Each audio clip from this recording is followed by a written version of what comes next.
Hello, good morning, good afternoon, good evening, wherever you are in the world.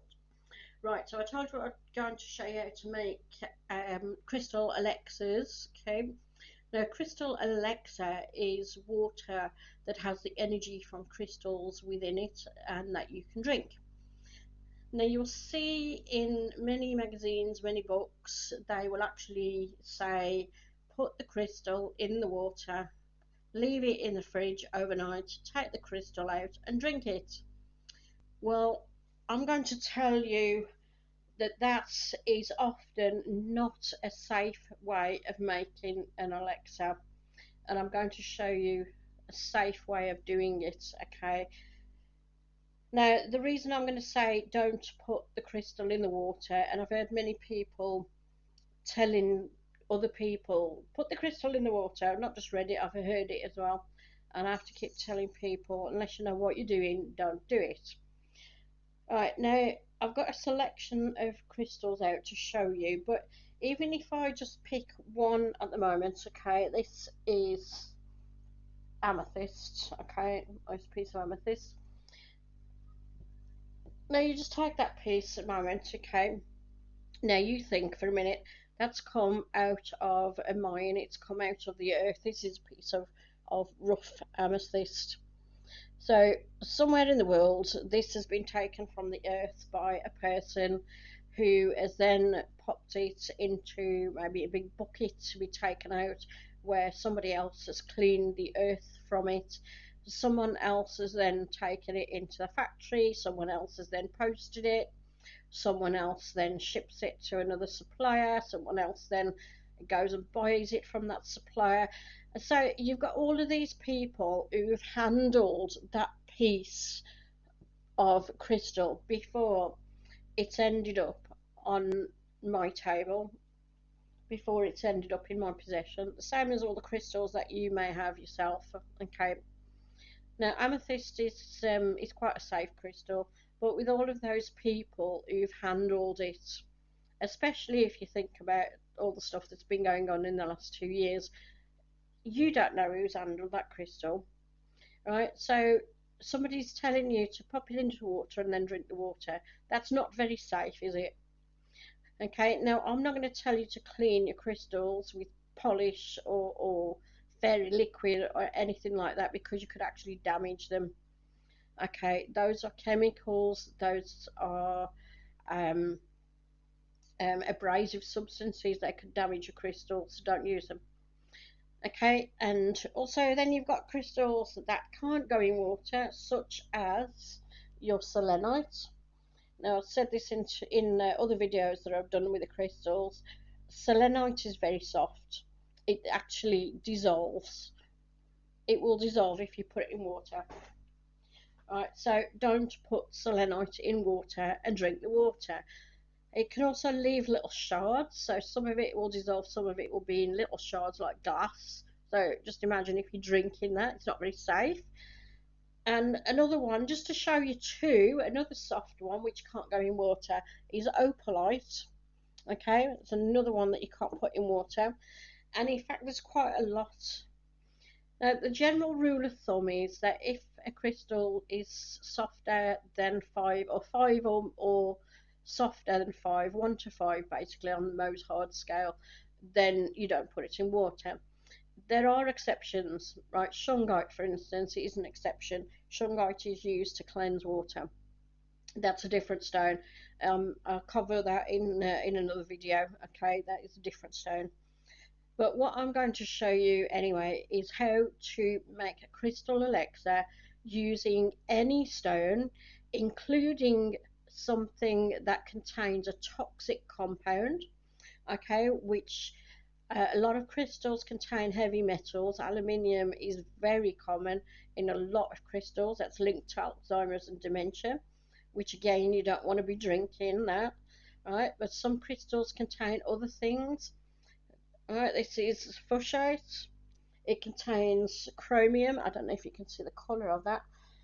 It's like a turquoisey green colour, shiny. It contains chromium, which can be carcinogenic. Okay, again, you would not want to be drinking the water from that crystal. Right, if you put that's if you pop it in the water. But like I say, I'm going to show you something very safe to do if you want to get the energy of a crystal in the water that you're drinking very safely. Right, so here I've got 2 bottles of water. Okay, now some bottles you can get like something that goes inside. I do have something for this bottle, but I don't know what's happened to it because I took it off because I don't use it. But you can get bottles with an inner container, and some of those, it's almost like a tube that goes in. Maybe if I take the top off this, you'll be able to see what I mean.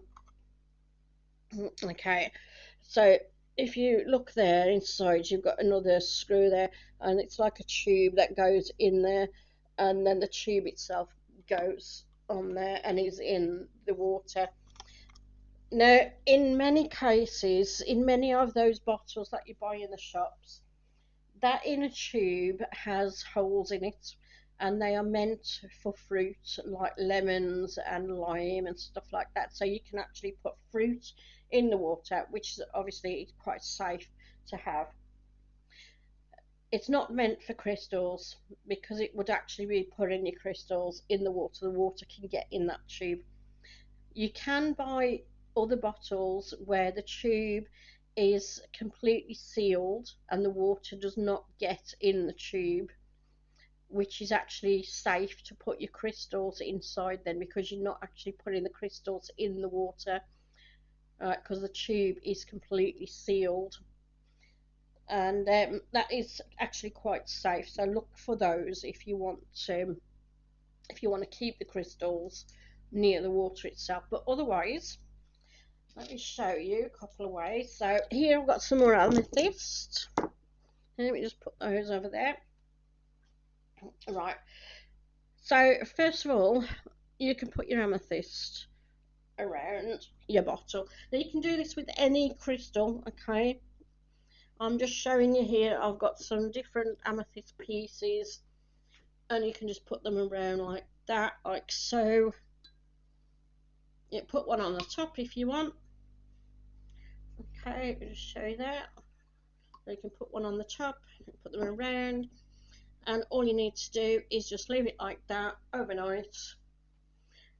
And exactly the same with these crystals as well. Is the toxic one, you could put it on top if you wanted to. The energy is going in the water. You could put them around like that as well.